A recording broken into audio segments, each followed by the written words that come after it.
Assalamualaikum warahmatullahi wabarakatuh.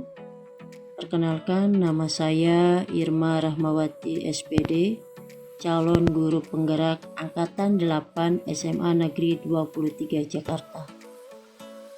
Dalam video kali ini, saya akan menjelaskan mengenai kesimpulan dan refleksi pemikiran Ki Hajar Dewantara.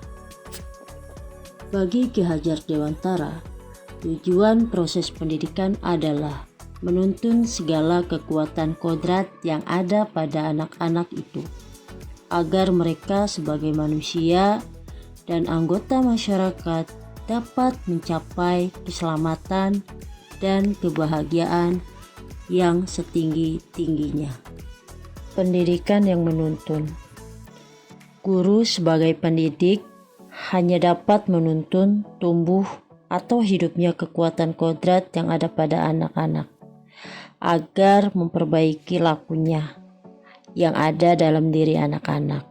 Guru harus mampu menuntun murid. Dalam proses inilah anak diberi kebebasan sesuai minat dan bakatnya. Namun guru sebagai pendidik, guru menjadi pamong dalam memberikan tuntutan dan memberikan arahan agar nantinya anak tidak kehilangan arah. Proses menuntun ini terkait dengan kodrat keadaan, yaitu kodrat alam dan kodrat zaman. Kodrat alam adalah terkait dengan alam atau lingkungan yang seutuhnya bagi anak, di mana tempat mereka itu berada.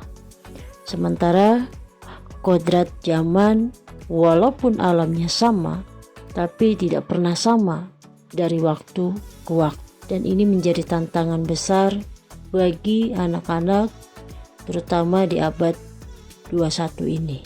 Selanjutnya, pendidikan yang berpihak pada anak. Pendidikan yang berpihak pada anak adalah bebas dari segala ikatan, dengan suci hati mendekati sang anak, bukan untuk meminta sesuatu hak, melainkan untuk berhamba pada sang anak. Pendidikan yang memanusiakan dan memerdekakan adalah pendidikan yang berpihak dan berhamba pada anak didik dengan tujuan untuk memaksimalkan potensi minat dan bakat yang dimiliki setiap anak. Guru tidak lagi berperan sebagai sumber utama dalam pengetahuan, melainkan guru seharusnya berperan sebagai fasilitator yang dapat mendampingi proses pembelajaran dan melayani kebutuhan anak dengan memenuhi hal yang bisa membuat anak tersebut berkembang secara optimal. Salah satunya adalah bagaimana seorang guru mampu membuat suasana nyaman untuk belajar. Sebab jika anak sudah nyaman, maka akan memiliki perasaan yang senang. Dan jika senang apa yang diberikan, maka memaksimalkan potensinya akan tercapai. Guru selain bertindak sebagai fasilitator, guru mampu mendampingi dan menuntun anak untuk menemukan perubahannya yang tadinya tidak tahu menjadi tahu. Ini termasuk ke dalam prinsip perubahan menurut Ki Hajar Dewantara, yaitu asas trikon. Ada 3 asas trikon. Yang pertama, kontinuitas. Yang kedua, konvergensi. Yang ketiga, konsentris. Asas kontinuitas merupakan pengembangan pendidikan yang harus dilaksanakan secara berkesinambungan, dilakukan terus-menerus dengan membuat perencanaan yang baik. Kemudian, asas konvergensi merupakan pengembangan pendidikan yang dilakukan bisa mengambil dari berbagai sumber di luar, namun harus disesuaikan dengan kebutuhan yang kita miliki sendiri.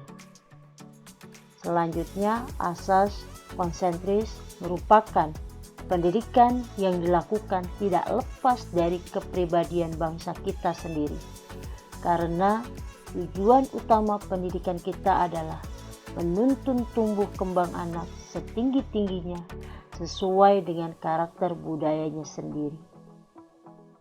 Penerapan nilai-nilai kemanusiaan tanpa meninggalkan budaya itu sendiri. Dengan menerapkan asas Trikon Ki Hajar Dewantara, guru mampu menuntun murid, di mana guru menuntun anak diberi kebebasan, dan guru sebagai pamong dalam memberi tuntunan dan arahan agar nantinya anak tidak kehilangan arah. Selain itu, pendidik sebagai agen perubahan dapat menuntun murid dalam menanamkan budi pekerti yang harus seimbang antara cipta, rasa, karsa atau karya dalam perubahan.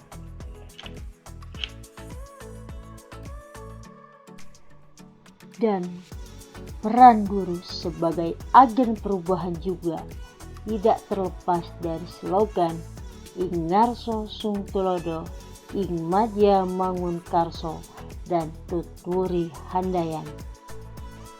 Oleh karena itu, pendidikan itu harus holistik dan harus seimbang.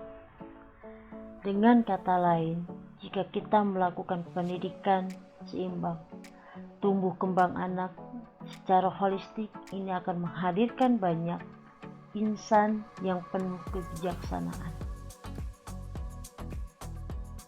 Orientasi pada anak adalah hal penting esensial bagi seorang guru dan pendidikan. Itulah penjelasan mengenai kesimpulan pemikiran Ki Hajar Dewantara. Sebelum saya mengetahui atau memahami pemikiran Ki Hajar Dewantara, saya sebagai guru menganggap bahwa kemampuan murid itu sama, sehingga mereka harus memiliki target yang sama. Setelah saya memahami mengenai pemikiran Ki Hajar Dewantara, banyak perubahan-perubahan yang sudah saya lakukan. Yang pertama, menumbuhkan nilai keteladanan. Sebagai seorang guru, pastinya harus memberi contoh atau panutan kepada muridnya. Salah satunya dengan cara pembiasaan pagi di sekolah maupun di kelas.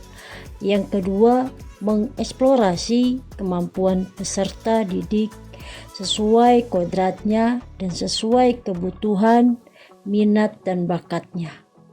Yang ketiga, mengevaluasi gaya mengajar dan konten pembelajaran yang dikaitkan dengan perubahan zaman atau perkembangan teknologi saat ini. Sekian penjelasan mengenai kesimpulan dan refleksi pemikiran Ki Hajar Dewantara. Saya ucapkan terima kasih. Wassalamualaikum warahmatullahi wabarakatuh.